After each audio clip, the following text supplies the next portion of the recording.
Welcome to geography Sindhu study points में एक बार फिर से आपका स्वागत है। और आज जो क्लास लेके आए हैं वो है हमारी हिस्ट्री की क्लास। और इसमें जो हम टॉपिक पढ़ाने वाले हैं वो टॉपिक है भारतीय राष्ट्रीय कांग्रेस की स्थापना।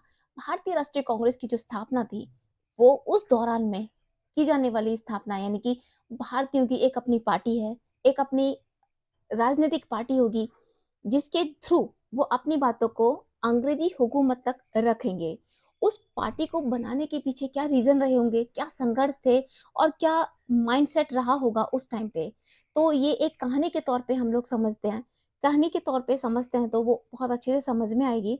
और मेंस के पॉइंट ऑफ व्यू से देखा जाए तो हम उसकी जो भूमिका है, भूमिका बनाएंगे, फिर परिचय देंगे, फिर प्रस्तावना है, उस तरीके से हमें एक कहानी पढ़नी पड़ती है और उस तरीके को हमें उसमें मेंस में लिखना पड़ता है। तो आज यही रीज़न है कि हिस्ट्री की जो क्लासेस है, यानी हिस्ट्री के जो लेक्चर है, वो हम लोग कहानी के तौर पे देने वाले हैं। भारतीय राष्ट्रीय कांग्रेस की स्थापना का सच या भारतीय राष्ट्रीय कांग्रेस की स्थापना। तो भारतीय राष्ट्रीय कांग्रेस की जो स्थापना है वो 1985 में हुई थी। तो जो 1985 में जो इसकी स्थापना हुई थी वो कह सकते हैं कि स्थापना ना तो अप्रत्याशित थी और ना ही कोई ऐतिहासिक दुर्घटना उस टाइम पे घटी थी। 1960 से लेके 1970 70 के दशक तक 70 के दशक तक ही भारतों में राजनीतिक चेतना पनपने लग गई थी। और 1970 के लास्ट होते होते और 1980 के दशक की शुरुआत में ही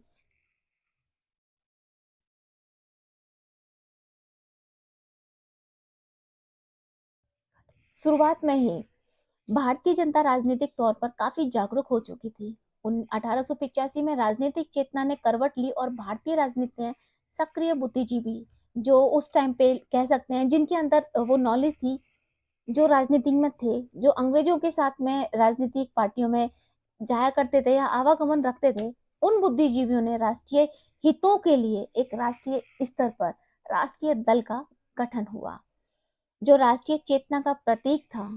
भारतीय राजनीति के लिए एक प्लेटफॉर्म, एक संगठन, एक मुख्यालय। अब भारत यानी कि अब हमारा जो हिंदुस्तान है वो राजनीतिक गतिविधियां में आ चुका था और अंग्रेजी हुकूमत उससे परे नहीं थी। अंग्रेजी हुकूमत उसको नज़रअंदाज नहीं कर रही थी, उनके दिमाग में था, उन्हें ये नॉलेज थी कि जो ये सब चल रहा है, गतिविधियां हो रही हैं, वो बखूबी इसके बारे में जानते थे। अब वो लोग ये सोच रहे थे, जो अंग्रेजी हुकूमत थी, अंग्रेजी नमुदाई जो थे, वो लोग ये सोच रहे थे कि कहीं ये असहयोग देशद्रोह या आयरलैंड में जो घटना, जिस तरीके का दौर शुरू होने वाला था, वो कहीं आयरलैंड की तरह तो नहीं है।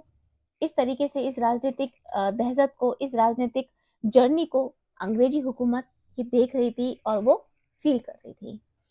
उस समय की जो मांग थी, यानी कि उस समय जो पार्टी बनाने का निर्णय हो रहा था, पार्टी बनाने का निर्माण लिया गया था देश के अलग अलग हिस्सों में, महाराष्ट्र में, गुजरात में, वेस्ट बंगाल में, इन सब में जो पार्टी बनाने का जो निर्णय लिया गया था, वो निर्णय एक अलग ही तरीके का स्वरूप ले रही थी।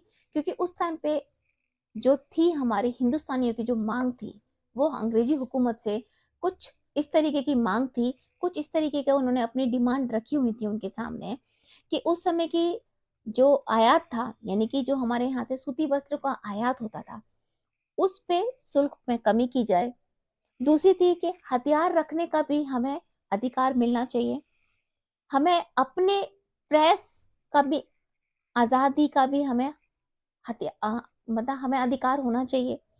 सेनाओं पे जो खर्च होता है, जो सेनाओं पे जो अंग्रेजी हुकूमत खर्च करती है, वो हमसे लगान लेके ही तो खर्च करती होगी उस टाइम पे, तो वो भी क्या होना चाहिए, कम होना चाहिए। अब जैसे उनके आज के टाइम में आईएएस हैं, पीसीएस ऑफिसर हैं, पुलिस अधिकारी है, हर स्टेट की हमारी पुलिस अलग है, हमारा सीमा सुरक्षा बल अलग है, हमारी फौज अलग है। तो उस टाइम पे भी ये सारी चीजें थी, बट उसमें हमारे हिंदुस्तानियों का कोई भागीदारी नहीं थी। तो प्रशासनिक सेवाओं में भी क्या था, भारतीयकरण होना चाहिए, यानी कि भारतीयों को भी इसमें लेना चाहिए। जो हमारे भारतीय राष्ट्रीय कांग्रेस थी और जो उस टाइम कांग्रेस बनाने या पार्टी बनाने चाह रहे थे, उनकी जो मांग थी वो यही मांग चलती हुई आ रही थी।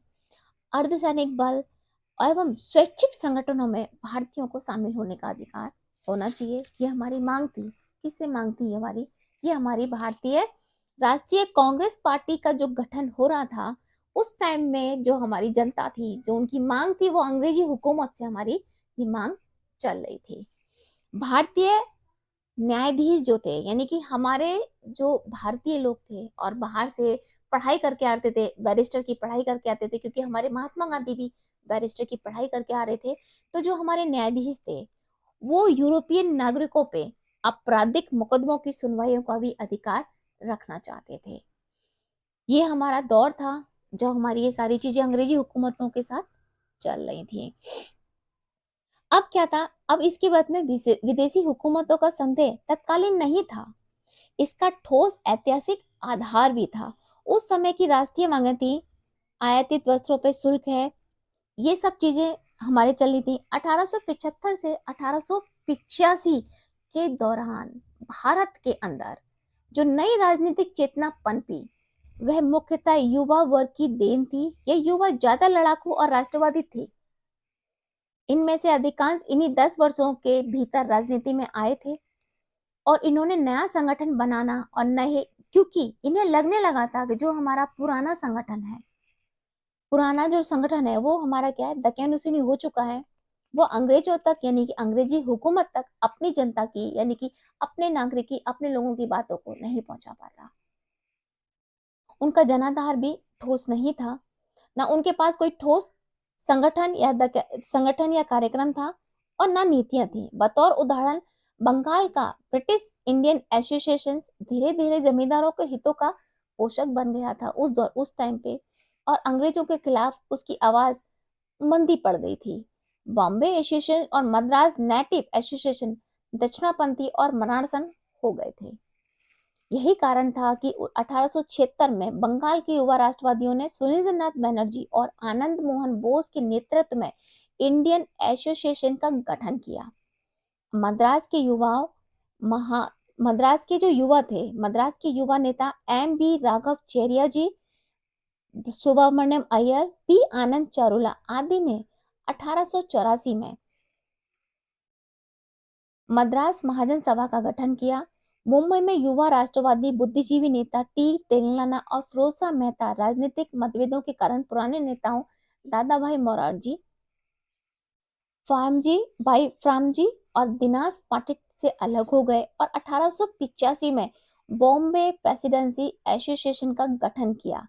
पुराने संगठनों में केवल एक संगठन था, कौन सा था? वो हमारा पूना सार्वजनिक सभा थी, का अस्तित्व बरकरार रह गया क्योंकि इसका नेतृत्व पहले से ही बुद्धिजीवी लोग कर रहे थे।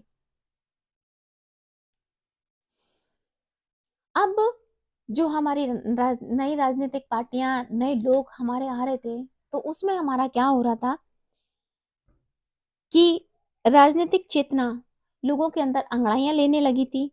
जीवन की उत्पत्ति का संदेश भारत को मिलने लग गया था। जो मिलने लग गया था वही संदेश लेकर राष्ट्रवादी अखबार हमारे आ रहे थे। कौन कौन से वो अखबार थे? हिंदू, जीवन, बंगाली, मराठी और केसरी, ये सभी राष्ट्रवादी अखबार इसी दौरान निकलने शुरू हुए और 1918 तक भारतीय राजनीति पर ये अखबार छाए रहे। अमृत बाजार पत्रिका एक अपवाद, मैं कह सकती हूँ कि अमृत बाजार पत्रिका जो है वो एक अपवाद है, क्योंकि इसका प्रकाशन पहले से ही हो रहा था और 1878 में अंग्रेजी भाषा का अखबार बन गया था। कह सकते हैं कि अंग्रेजी हुकूमत ही की चर्चा इस अखबार में हो रही थी। 1885 आते आते अखिल भारतीय राजनीति संगठन का जन्म अश्वभावी हो गया एवं ऐतिहासिक जरूरत, देश के सभी राष्ट्रवादियों ने जरूरत को बड़ी शिद्दत के साथ में फील किया, महसूस किया।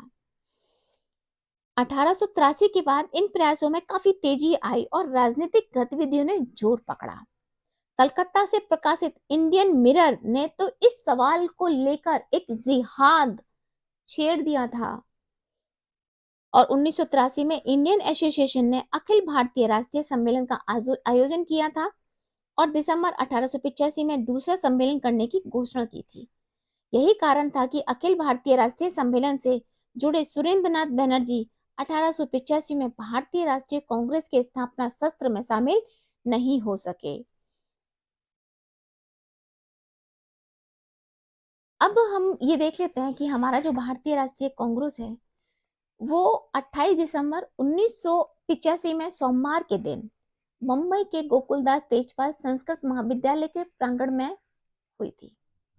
भारतीय राष्ट्रीय कांग्रेस का प्रारंभिक नाम इंडियन नेशनल यूनियन था। इसे भारतीय राष्ट्रीय कांग्रेस नाम देने का जो सुझाव था वो दादा भाई नौरोजी द्वारा दिया गया था। कांग्रेस शब्द उत्तरी अमेरिका के, अब ये कांग्रेस शब्द है, कांग्रेस शब्द हमारा आया कहां से? कांग्रेस शब्द जो है वो हमारा उत्तरी अमेरिका का शब्द है। और ये इस शब्द का जो पर्पस होता है, जो मीनिंग होती है वो क्या होती है? वो ये होती है कि लोगों का समूह, यानी कि कांग्रेस का मतलब है लोगों का समूह। राष्ट्रीय कांग्रेस के अधिवेशन में 75 यानी कि 72 लोग थे जो शामिल हुए थे, जिनमें से अधिकतर क्या थे? वो पेशे से वकील थे। भारतीय राष्ट्रीय कांग्रेस का संस्थापक हमें किसे मांगते हैं? ऑक्टेवियन ह्यूम थे, जबकि इसके प्रथम अध्यक्ष बोमेन चंद्र बनर्जी हुए थे। ये थी हमारी थोड़ी सी कांग्रेस के बारे में। अब हम बात करते हैं, एक स्टोरी के रूप में सुनते हैं कि कांग्रेस पार्टी का गठन हुआ, कैसे हुआ, इसके बीच की क्या कहानियां थी, क्या था। तो 1883 में इंडियन एसोसिएशन ने अखिल भारतीय राष्ट्रीय सम्मेलन का आयोजन किया था। सम्मेलन में हमारे दादा भाई नौरोजी जो थे हमारे भारतीय, यही भारतीय सम्मेलन में सुरेंद्रनाथ बनर्जी 85 में शामिल नहीं हुए थे। इसी बीच भारतीयों में काफी आत्मविश्वास आ चुका। इससे पहले के 10 वर्षों के दौरान तमाम आंदोलन में उनसे लड़ाकू प्रवृत्ति आ गई थी। 1875 के बाद से वस्त्र आयात शुल्क को लेकर लगातार आंदोलन चल रहे थे कि हमारे यहाँ से जो सूती वस्त्र है उसका जो आयात होता है उस पर शुल्क गवर्नमेंट लगा रही है, तो उसके ऊपर आंदोलन हो रहे हैं। उसके बाद में बगानों में जो मजदूर थे उनके ऊपर भी आंदोलन चल रहा था, और वो जो हमारा आना था 1877 से 1878 के दौरान सरकारी नौकरियों के भारतीयकरण के लिए जबरदस्त आंदोलन चल रहे थे कि सरकारी नौकरियों में भारतीयों को प्रवेश मिलना चाहिए, हमारे भारतीय भी गवर्नमेंट नौकरियों में ज्वाइन होने चाहिए, जिसमें अंग्रेजी प्रशासन था उसमें हमारे भारतीय भी जाने चाहिए। प्रेस, अब सरकार के द्वारा एक और आंदोलन चलाया जा रहा था, वार्नर-कूलर प्रेस एक्ट, यानी कि वार्न-कूलर प्रेस एक्ट के माध्यम से जो हमारी गवर्नमेंट थी वो प्रेस पे भी क्या करना चाह रही थी? वो नियंत्रण करना चाह रही थी, जिसके लिए भी हम लोगों ने क्या था, हमारे जो देशवासी थे उन लोगों ने आंदोलन छेड़ दिया था। आर्म्स एक्ट के थ्रू क्या था कि भारतीयों को हथियार रखने का अधिकार छीने जाने लगा था, उसके लिए भी आंदोलन छिड़ चुका था।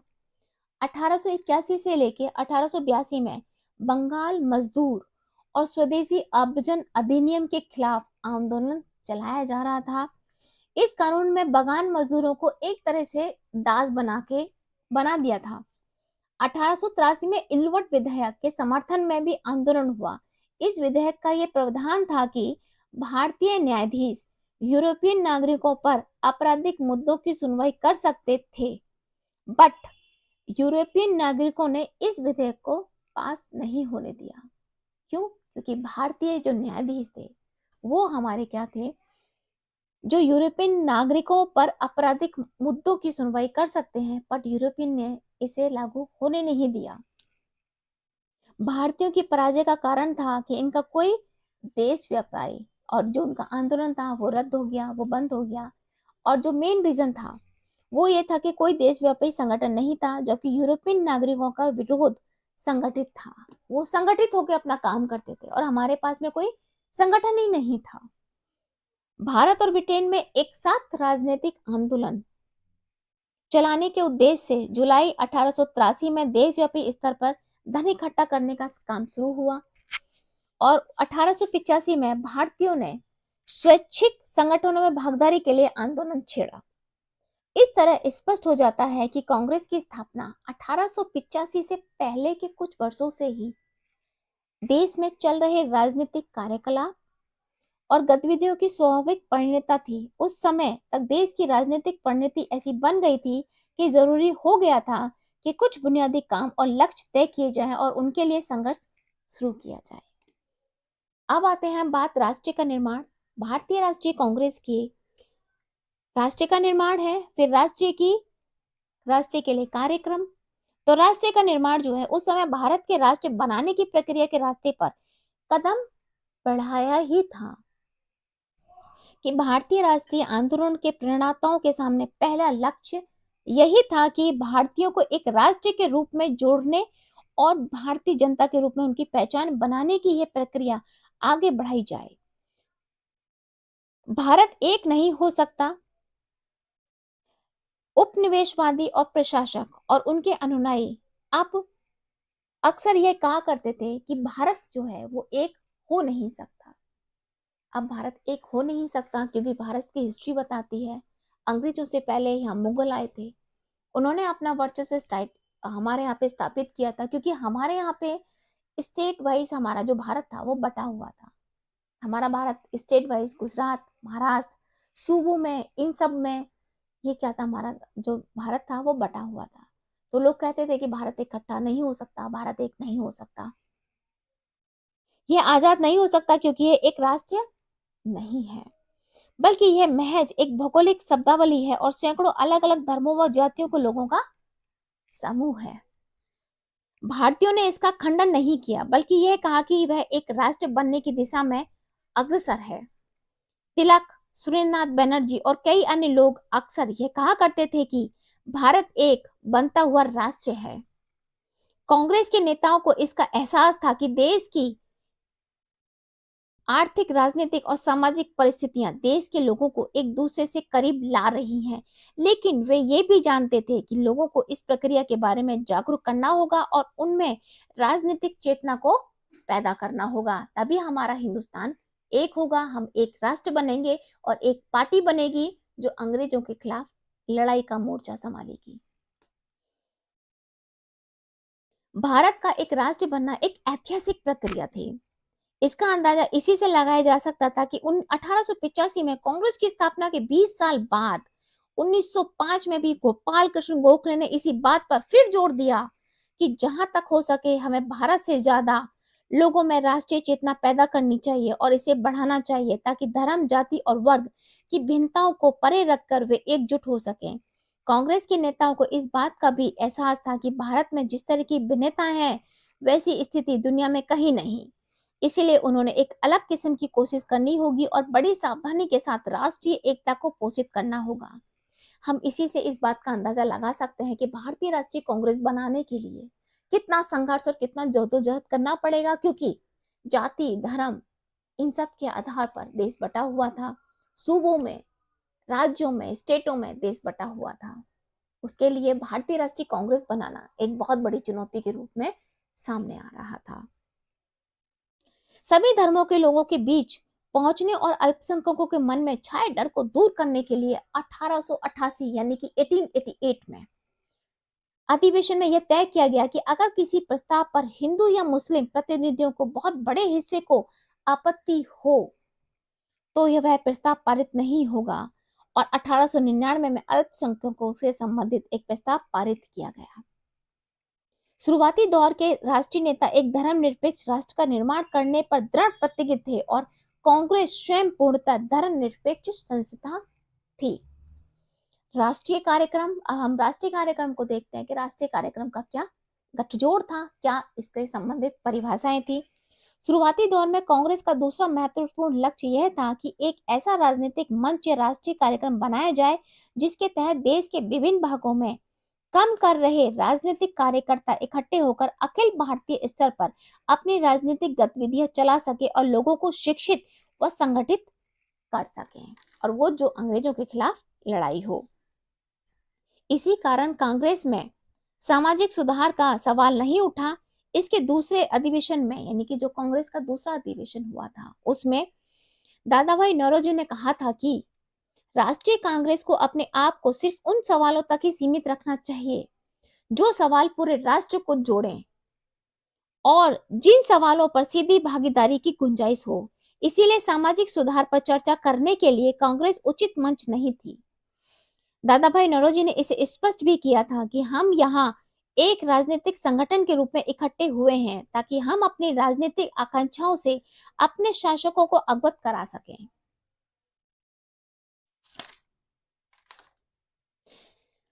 आधुनिक राजनीति यानी कि सामूहिकता की भागीदारी की राजनीति आंदोलन लामबंदी भारत के लिए एक नई चीज थी। यह धारणा की राजनीति कुछ लोगों की बापोती नहीं है। राजनीतिक चेतना जगाना और जनमत तैयार करने का काम सबसे पहले शिक्षित तबके से शुरू किया गया। उसके बाद बाकी तबकों में इसका तत्कालीन उद्देश्य जनता को लगातार राजनीतिक गतिविधियों में शामिल करना था। अब हम एक नेतृत्व की तलाश में थे कि हमें एक नेतृत्व मिलना चाहिए, हमारे पार्टी को एक दिशा मिलनी चाहिए। हमारे पार्टी में जो हम सब लोगों को, शिक्षित लोगों को एकजुट कर रहे हैं और शिक्षित लोगों को लेके चल रहे हैं, तो हमें क्या काम करना चाहिए? हमें एक नेतृत्व में लेके के चलना चाहिए कि पूरा राष्ट्र एक साथ खड़ा हो, एक मंच पे खड़ा हो और अपनी बात अंग्रेजी शासक तक रखे।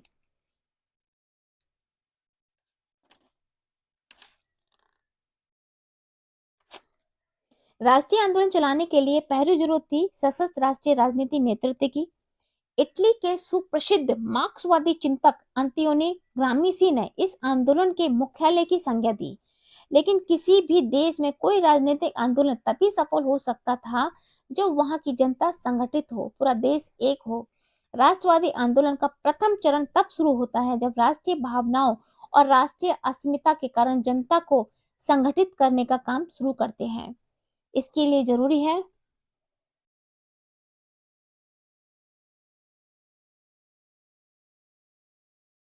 ये भावना थी। 1885 में कांग्रेस सम्मेलन से पहले मार्च महीने में सम्मेलन में भाग लेने वाले राजनीतिक कार्यकर्ताओं की सूचना के लिए जो पर्चा जारी किया गया था, उसमें लिखा था, कांग्रेस की स्थापना का लक्ष्य यह है कि राष्ट्रीय उत्थान में लगे तमाम उत्साही कार्यकर्ता एक दूसरे की अच्छी तरह जान ले। कांग्रेस के प्रथम अध्यक्ष डब्ल्यू.सी. बनर्जी ने यही बात फिर दोहराई। उन्होंने कहा कि कांग्रेस का उद्देश्य भाईचारे के माध्यम से भारतीय जनता के बीच सभी तरह के जाति, वर्ण व क्षेत्रीय पूर्वाग्रहों को समाप्त करना है और देश को लिए काम करने वालों के बीच भाईचारे और दोस्ती का मजबूत बंधन बनाना है। शुरू में राष्ट्रीय नेताओं का मुख्य उद्देश्य राजनीतिक लोकतंत्र का अंतरराष्ट्रीयकरण व स्वदेशीकरण था। ये जनता की प्रभुसत्ता पर आधारित था। दादा भाई नौरोजी ने इसी सिद्धांत को इन शब्दों में कहा था, राजा जनता के लिए बने हैं, यानी कि राजा जो है वो जनता के लिए बने हैं, ना कि जनता राजा के लिए बनी है। कांग्रेस का गठन संसद की तरह हुआ था। वास्तव में कांग्रेस शब्द उत्तरी अमेरिका के इतिहास से लिया गया था। कांग्रेस शस्त्र की कार्रवाई बड़े ही लोकतांत्रिक ढंग से चली। मुद्दे पर निर्णय से पहले पूरी बहस होती और कभी जरूरत पड़ती तो वोट भी डाले जाते। इस तरह यह कांग्रेस ही थी जिसने लोकतंत्र को लोकप्रिय बनाया और उसे स्वदेशीकरण की प्रक्रिया की नींव डाली। कुछ लेखक झूठ मूठ का तर्क देते हैं कि यह काम एकाधिकारवादी उपनिवेशवादी अंग्रेजी हुकूमत ने किया था, बट इस सब के पीछे हमारे जो हमारे स्वतंत्रता सेनानी हैं, जो हमारे शहीद हैं, जिन्होंने हमारा देश आज़ाद कराया, उन सब की कहानी है। तो ये बहुत छोटी सी भूमिका थी, बहुत छोटी सी बात थी कि भारतीय राष्ट्रीय कांग्रेस का गठन कैसे हुआ, सिर्फ गठन बताया है।